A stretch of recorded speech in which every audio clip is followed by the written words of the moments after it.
May I sit here too? Yeah. Oh, Matt. My name is Rich. I'm Kevin. Kevin, nice to meet you. The efforts that a lot of us have been working on, Kevin, myself, he's actually up from Arizona. We're doing a conference presentation at the American Society for Criminology in November, and this is the only time he and I had off to write this presentation. I've done a lot of work in maximum and super maximum security prisons as a clinical psychologist. Okay, wow. Yeah. So a lot of our efforts are looking at being more fully, so what it means to be. And it started with the writings of like Martin Heidegger, so being in time, etc. But there are strong limitations to Martin Heidegger's philosophy. Martin Heidegger, for example, although he gives us this very rich vision, this very rich model of understanding being itself and the situatedness of being, he was a Nazi. Okay, you know what I mean? And not to throw him under the bus, but rather to say that there must have been limitations in his own theory. If he could have participated, for example, Heidegger's mentor was Edmund Husserl, the phenomenologist, and Heidegger believed strongly enough in the Nazi cause that he escorted his own mentor off campus and banned him from campus in the name of the purity laws. Right. Okay, so we see then, well, what was it that Heidegger was lacking? Right. So there have been other continental philosophers who have really looked at this, and what we find is one of the primary things that's lacking is compassion and an understanding of compassion. Okay. So, for example, with cognitive behavioral and rational-emotive behavioral therapies, as effective and as wonderful as they are, I'm not going to criticize them, but rather add something and say, for CBT, it's cognitive behavior. It's about cognition. The cognition comes first. Yeah. And that it's about being rational. Right. Where we find that compassion is irrational. Compassion is irrational. Yeah. Yeah. So CBT strikes me as like the goal is for like highly like neurotic behavior. Please hold on to the handrails when the train is starting or stopping. You know, like severe depression, severe anxiety. Yeah. It's like you want to like belittle the narrative in your head, make fun of it, beat it down, you know, and like hold it at bay, replace the words that you're using, you know, with like I can't and instead of choose not to, exactly. things like that. And that's especially for rational-emotive behavior therapy. Yeah. You just painted that beautifully. That is the heart and soul of RET. So compassion as like irrational. So why would that be important? So like with like Nick Bostrom, Chalmers, Max Taggart, stuff like that, you've got this idea of like worrying about this race to like super consciousness. It definitely presupposes that like you and I recognize each other as individuals, that we're like of equal like consciousness, and then we've got this problem that like super consciousness might not be like us. And it may be an entity in itself. Yeah, and it might not have something like compassion or something like that. So. Especially when we keep looking to technology to provide super consciousness with us. Heidegger, I would argue, was justifiably suspicious of technology the way he was seeing, the way he viewed it being taken up. For example, if I use Reddit as my sole medium by which to relate to others, then I'm living a pretty impoverished life, as rich as that website can be. Right. And so one of the things that I counsel my students is use Facebook, but use it as a means of meeting with people in the flesh. Right. So don't sit on Facebook on a Friday night envying other people's lives. Yeah. Instead, get on Facebook and invite people over for next Friday's barbecue at your house. So I was just listening to some Alan Watts today. So he was saying, like, you know, we're in this modern society where we go and put in all this time to like work for money, and then at the end of the day we go to like live the real business of living our real life, and then what do? We sit in front of like a screen that doesn't have a smell, it doesn't have a taste, we can't touch it, and then, you know, TV has dropped, right? The internet and gaming has taken its place, and in some ways it satiates more, and it's more of a problem. In some ways it's like does have a human element because there's a lot of humans on the other end. And that human element is real, but it's very thin. Yeah. It's like, Kevin, remind me, who was it that said that the sheer number of our relationships has grown exponentially, but the quality of our relationships is also thinned out exponentially? Yeah. Was that Richardson? Or was it Taylor? I don't think it was Taylor. I think it was Richardson. It might have been Taylor. But still, I can't remember. If I have 3,000 Facebook friends, but I'm sitting home alone. Yeah. Yeah. So back to the issue of consciousness. One of the things that we find is a lot of therapies are inward focused. Yeah. And that's okay to a point. Again, I don't want to throw the baby out with the bathwater. I think that that's important in some cases. What worries me is when we keep looking inside for meaning, eventually we mine all the ore out of that shaft, that it's done after a while. Yeah. I like if I may interject, I like the analogy of you got, instead of a cup here, you got a pot of water. You keep reaching in for more water. Yeah. In other words, you're looking into yourself for meaning. Yeah. Eventually your fingers are going to hit the bottom and there's going to be no more water in there to pull out. Okay, so what do you think about this idea? Sorry, Matt. So what do you think about this idea? It was like it was the subtext of the Krakauer book that was made into a movie, Into the Wild. Oh yeah. And so towards the end of the movie, the kid in the movie says, to the old guy that he's friends with, like, I know that you think that like these human relationships are important and that they're what life is all about, but it's not like a connection to nature. And I don't know, I didn't read the book, but like there's this idea of so not necessarily like reaching into yourself, but at least like living some kind of life, right? Well, and what Krakauer was referring some type to of is something external deeply connected. Yeah, something deeply connected, something very very much outside of yourself, like something very environmental. Right. Now, he went the environmental route, and again, I'm not going to critique that. I think not like environmentalist route, but like in natural. Yeah, a natural route. Yeah, to give up these trappings of civilization and to reconnect very deeply with nature. I disagree with Krakauer. And on the one hand, I'm going to say that yes, what he did was important, and to have some faith and some deep connection in something is incredibly meaningful. And I applaud him for that. Where I get off the train is, with him, is to say, well, wait a minute. Our relatedness, our natural relatedness as human beings, is with other human beings. Yeah. And so he wants to deeply connect to nature by removing himself from the most natural thing we have, which is relating to one another. Right. So that's where I disagree with him. He separates himself up, and when you read the true story, this poor boy starves to death. Yeah. Actually poisons himself by eating plants that he was ignorant of. And so the latest is that everybody was ignorant of it. It's actually he actually paralyzed himself. Oh no.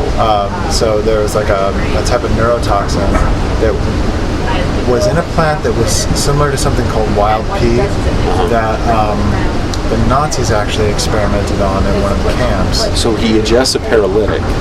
Yeah, but it only paralyzes men in ages about like 15 to 25 who are extremely malnourished. And the only other documented case was in this concentration camp. So there was a lot of criticism of the guy, but he actually fell into a scenario that was like a magic bullet. Well, it was. Yeah. And but sympathy for him. But point being, if he had been deeply connected to say people from that land, they could have taught him eat this, not that. Yeah. So he was without a net. He was without. He was into the wild. Yeah. He was into the wild. He was alone. Yeah. So why is it important? Why is it important? Why is it important? Like, and then what about like this in life that so many times you're kind of done with people. If not like all people right now for a couple days or a couple weeks, like you're done with certain friends. Like you're done. You're like kind of like, I'm good. I got to the bottom of this. I'm full. And you kind of like tend to have like even with working, like leaving San Francisco and coming to a new job, it's like I have gotten to the bottom of working with you people. I'm going to go work over here. So why are people important, and why doesn't it last always? Okay. Multiple reasons. Yeah. One thing, when we're looking at the philosophies of Gadamer, Charles Taylor, Bakhtin, what does this mean is a big question, and can I look at this in new ways? And that's why we don't throw REBT totally under the bus, because our interpretation of something is very, very important. Okay. But the other thing is care and compassion for us is a combination of empathy and allowing other people to matter to us. But the thing is if we allow someone else to matter to us, and they do not reciprocate that mattering or take advantage of the mattering, then the most compassionate thing we can do for them is to say, okay, I've tried, I still care, but I'm backing off now. What about love though? Like even if you're on like the good end of the stick, and you're still like, yeah, like I think this is over. Like I mean, like you're not even in a situation that's bad, but you're just not. Well, granted, and one of the things that we see is that when it comes to that feeling of passionate affection, some people call that love, then it starts really high in most relationships and eventually tails off and some hits zero. When we reframe love as a daily expression of affection and gratitude, then love can last a very long time. Right. And so I've been married a quarter of a century now to the same girl. And if I felt exactly the same way I did in my early 20s, well, that'd be nice. It'd wear me out because I'm old now. Right. But you know what I mean? But instead, when I get up in the morning, it's like Kevin's been staying with us this past week. Sweetheart gets up. She doesn't have to get up that early. You know, she's got her own stuff. She's fixing to start high school again. Teach high school. Sorry. Yeah. She gets up, fixes his breakfast 6 o'clock in the morning. She's up fixing his eggs. Yeah. And so I can look at her, and she's frumpy, and she's gained weight. She's got that short haircut. But the girl I married had long, flowing hair. And I can either take her up as, wow, she's a middle-aged woman, or I can take her up as, this woman got out of bed when she didn't have to feed me breakfast. Yeah. And so rather than just going, oh, I'm done with her, I stand up and I embrace her and kiss her and thank her deeply. Well, and I mean, the interesting thing is like how strongly, so many like modes keep going. But they ebb and flow, and it's always surprising. They don't go on their own. Yeah, and it's always surprising though how strong they are. Right, but we participate. That makes it like fairly confusing. Like, oh, like I thought this was gone, and now it's here. And what? Like I cannot speak to your experience, but I know that in cases where Miriam and I, my sweetie is Miriam, that when she and I have been separate for a period of time, boy, when I see her again, it's like I'm so glad to see you. Have a kiss. Yeah. And all. Yeah, just like staring sometimes, like just interesting. Can I go back to a question that you asked? I'm not quite sure if we answered it yet, because we got a little. You asked a follow-up question about love, but you asked why are people so important and why does it not last? Yeah. And he gave the Gadamer, Taylor, and Heideggerian sense. I'm going to give you the McMurrayan answer. An author named John McMurray wrote a book called Persons in Relation. We need people because we can't survive without them. We need those relationships to keep us alive. We're relational beings by nature. We're social creatures by nature. Yeah. So we need that contact. But why doesn't it last? Because we as Western society for the better part of 3 centuries now have started to embrace this idea of being egocentric, or in other words, individualism. Right. We're so focused on ourselves that friendships are no longer seen from the point of view of how can I help this person. It's seen from the point of view of what can I get from knowing this person. Right. And as soon as what I can get from that person goes up or goes away, or in other words, the oil well runs dry.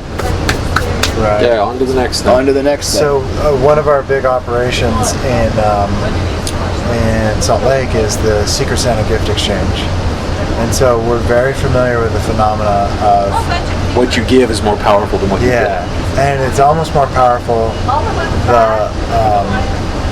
the more you don't know who you're doing it for. Right, it's Or- straight up. yeah. It is that anonymous compassion, Yeah. a blind compassion. Yeah, that blind compassion. You know, speaking of that, interesting social science art. Who are the best tippers right. in restaurants? The poorest people. Porous. Okay. Yeah. Why? How does this relate to Secret Santa for Reddit? What is Yeah. going on? People wanting to and open to relate and able to relate tend to relate more deeply. So back to that, why is compassion important? Now, we could biologize it, which is very easy to do, and talk about the phenomenon of mirror neurons. Yeah. Hooking people up to PET, positron emission tomography, functional MRI machines, etc. We can give somebody a certain experience, like take pointy calipers and crush someone's finger, Yeah. enough to not Enough to do to- damage, yeah. but enough to hurt. Yeah. And we can see what parts of their brain light up. Okay. We will videotape that, the calipers crushing, the reaction, and the witness, the same part of his brain lights up as the person who was crushed. Okay, right. So we have this is a double-edged sword. Yeah. Okay, just keep that in mind.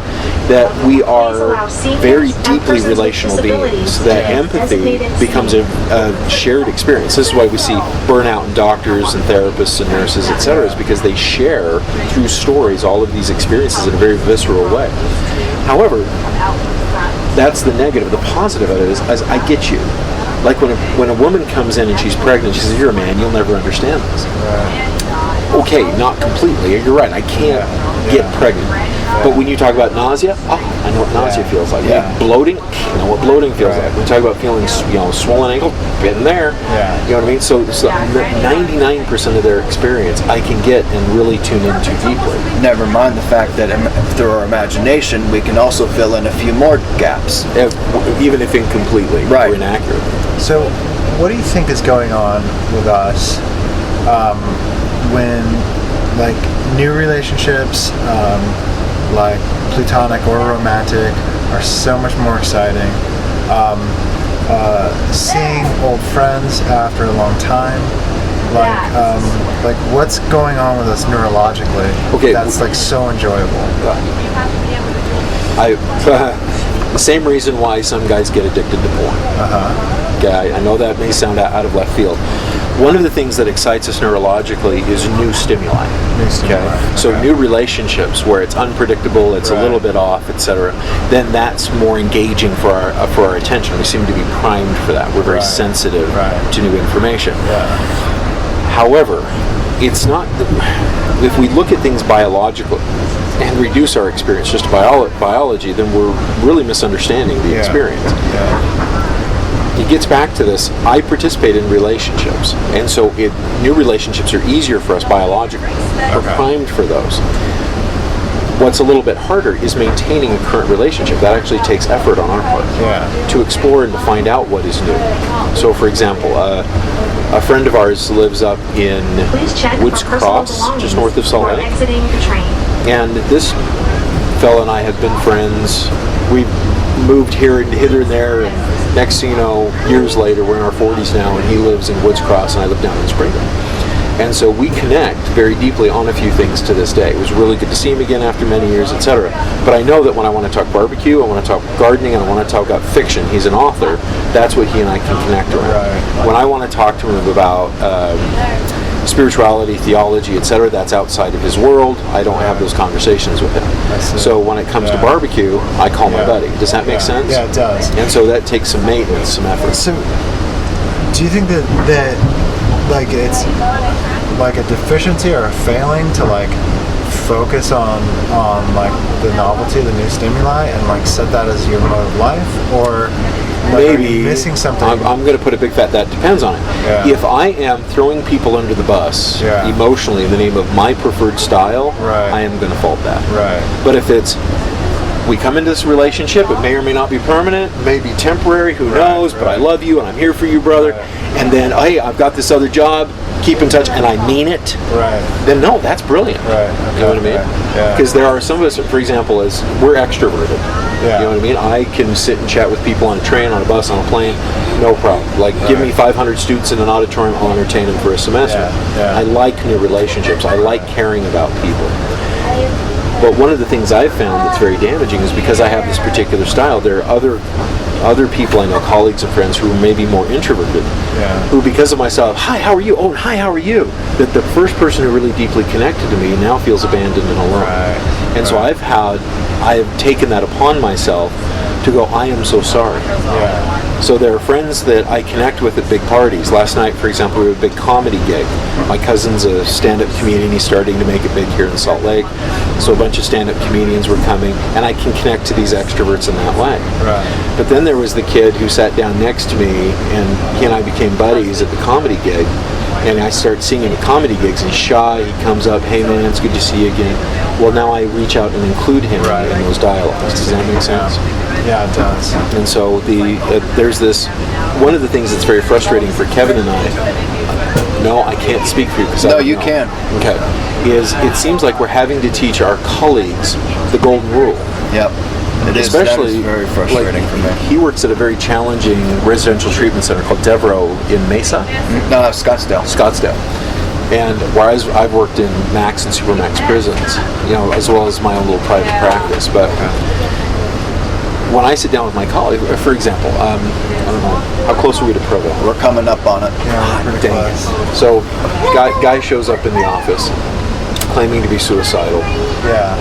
My colleague just ignore him. His cellmate's fucking him. Just ignore him. No, thanks, man. And just blowing him up. He's not really suicidal. His roommate's fucking raping him. Right. And I'm like, now arriving. So my colleague's like, that's a misuse of therapy service. The end of the I'm like, line. Why not both? Yeah, exactly. I'm like, put yourself in his shoes, man. He's got a 6'8", very angry roommate. Yeah. So, golden rule. Yeah. We have to go through all this complicated philosophy of phenomenology and dialogics just to get back to that. We find that you can actually shut down mirror neurons. You can actually choose not to care. Yeah, I've noticed that. I recently discovered that that's very possible. Just like, nope, I don't care anymore. Do you have a card? Dude, I'm in total casual mode. So it's Matt? Yeah, it's Kevin. And you're out of UVU? Yeah, you're just, Draper, Utah? Yeah. Draper. Okay. So if you're ever around UVU or need to look me up, Draper at UVU. And you're out of... I'm out of Scottsdale, but I can give you some information. Yeah.